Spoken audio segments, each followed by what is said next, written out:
امروز اساسگزار صلح و وحدت ملی پیشوای ملت پرزیدنت جمهوری تاجیکستان محترم امامعلی رحمان با رئیس شهر دوشنبه محترم رستم امامعلی در نایه اسماعیل سامونی پایتخت مؤسسه تحصیلات میانه عمومی رقم 6 را مورد بهره برداری قرار دادند. از شما سپاسگزاریم و از شما یک دنیا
پیشوای ملت با شرایط تعلیمگاه آشنا شده با خوانندگان و آموزگاران از نزدیک صحبت نمودند. مورد ذکر است که مؤسسه مذکور پورا از نو بنیاد گردیده، آن از 4 آشیانه، تهخانه و 3 بنا عبارت است و با نظرداشت استانداردهای معاصر معماری بنیاد یافته است. مؤسسه تحصیلات میانه عمومی رقم 6 در اساس دستور و هدایت‌های پیشوای معظم ملت محترم امامعلی رحمان از جانب صاحبکار وطنی دیرکتور گنرالی جمعیت سهامی شکل گشوده توجیک هیدروالکترومونتاژ سفرف اقبال بنیاد یافته برای 2400 نفر خواننده در 2 بست پیش بینی گردیده است.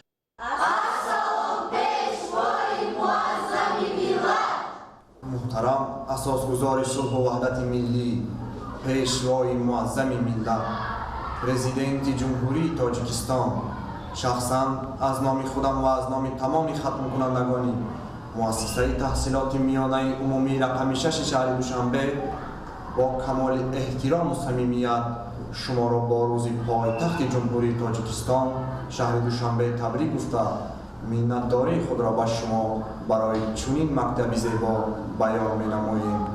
محترم جناب عالی، امسال ما ختم کننده هستیم. جواباً به این غمخواری های شما وعده می دهیم که به دانشگاه و دانشکده های جمهوری و بیرون از جمهوری داخل شده متخصصان ساحه های ورزیده وطنی عزیزمان و پیروان اصیل پیشوای معظم ملت می گردیم. انشاءات نو دارای 51 صنفخانه و 38 اتاق دیگر ریاری رسان می باشد. در تعلیمگاه معاصرترین شرایط برای علم آموزی فراهم گردیده، صنفخانه های علاوه برای فنهای بیولوژی، شیمیا، آمادگی دفاع حربی و گیومتری تشکیل کرده شده است. همچنین در مکتب اتاق‌های علاوه لابراتوری بنیاد یافته برای در عمل گذراندن تجربه‌های گوناگون، اسباب و عیانیت‌های درسی نصب گردیده است. اسناد شناسایی بر رهبر دولت اطلاع دادند که در مؤسسه تحصیلات میانه عمومی رقم 6 به هنرآموزی طالب علمان توجه خاص داده شده. اتاق‌های علاوه تعلیم مهنت پسرانه و دخترانه که با تمام دستگاه و تجهیزات ضروری تامین از گشوده شده است. در اینجا طالب علمان دوریدگری، کنده‌کاری، دوختن سر و لباس و طرز آماده نمودن هر گونه طعام را می‌آموزند. همچنین برای دوستداران صنعت تصویری صنفخانه علاوه درسی که در آن نازکی‌های رسمی آموزانیده می‌شود تشکیل گردیده است. در این برابر کتابخانه برهوا بنیاد یافته، کتابخانه الکترونی مؤسسه با 20 عدد کامپیوتر و خط بلندشدت اینترنت تامین می‌باشد. حجره کاری آموزگاران نیز با کامپیوترهای حاضر زمان تامین گردیده است.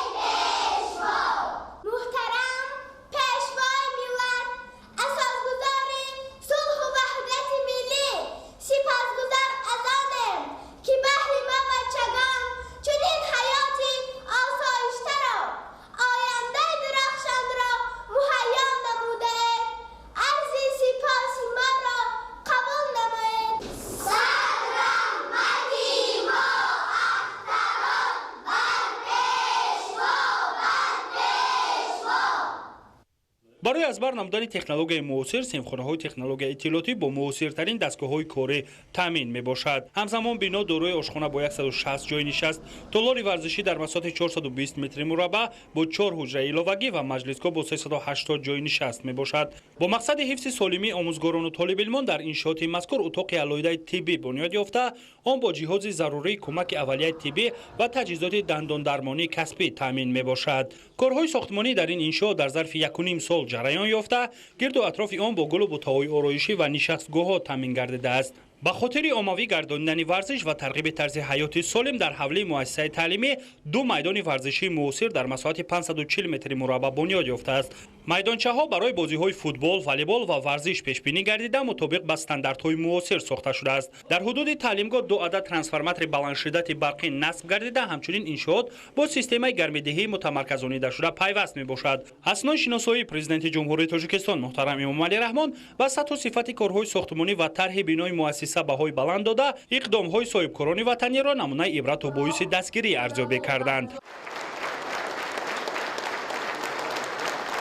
пас аз ифтитоҳи муассиса пешвои муаззами миллат дар толори барҳавои он бо аҳли маорифи пойтахт мулоқот намуда, хонандагону омӯзгоронро ба истифодаи шароити муосири илмомӯзӣ ҳидоят карданд. таъкид гардид ки барои боз ҳам беҳтар намудани шароити таълимӣ ва фароҳам овардани имкониятҳои замонавии таълим дар кишвар бунёди садҳо муассисаҳои таълимӣ бо назардошти талаботи замон идома доранд ва то таҷлили 30-юмин солгарди истиқлолияти давлатии ҷумҳурии Тоҷикистон қисмати бештари онҳо мавриди истифода қарор хоҳанд гирифт.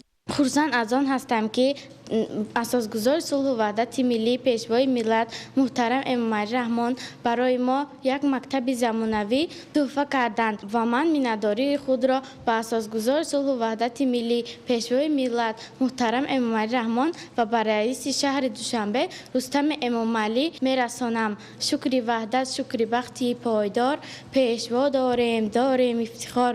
барои мо омӯзгорон ва хонандагон ифтитоҳи ин даргоҳи илму маърифат боиси ифтихору сарбаландӣ ва хушбахтӣ аст ки бо ғамхорӣ ва кӯшишҳои хастанопазири пешвои миллат имрӯз соҳиби боз ҳам як муассисаи таълимии муосир ва ба ҳама талаботи замон ҷавобгӯ гардидем.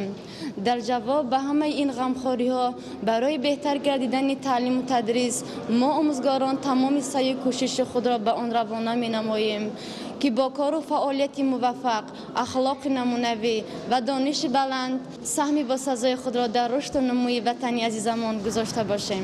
боиси хурсандӣ аст ки дар як муддати кӯтоҳ бо иқтидоми пешвои миллат муҳтарам Эмомалӣ Раҳмон ва раиси шаҳри Душанбе муҳтарам Рустами Эмомалӣ чунин як бинои наву замонавӣ сохта ба истифода дода шуд. дар ин ҷо майдончаҳои муосири варзишӣ низ сохта шудааст.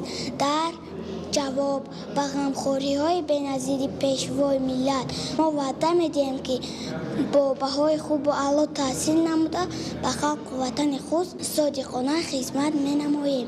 имрӯз мо худро ҳамчун насли хушбахту хуштоле аз он меҳисобем ки чунин сарвари ғамхору меҳрибон дорем ки пайваста баҳри баланд гардонидани сатҳи дониши мо хонандагон кӯшишҳои беандоза менамоянд. дар ҷавоб ба ин ҳама ғамхориҳо мо хонандагони муассисаи таҳсилоти миёнаи умумии рақами 6 ваъда медиҳем ки бо баҳои хубу аъло таҳсил намуда номбардорони ин давлату ин миллат мегардем.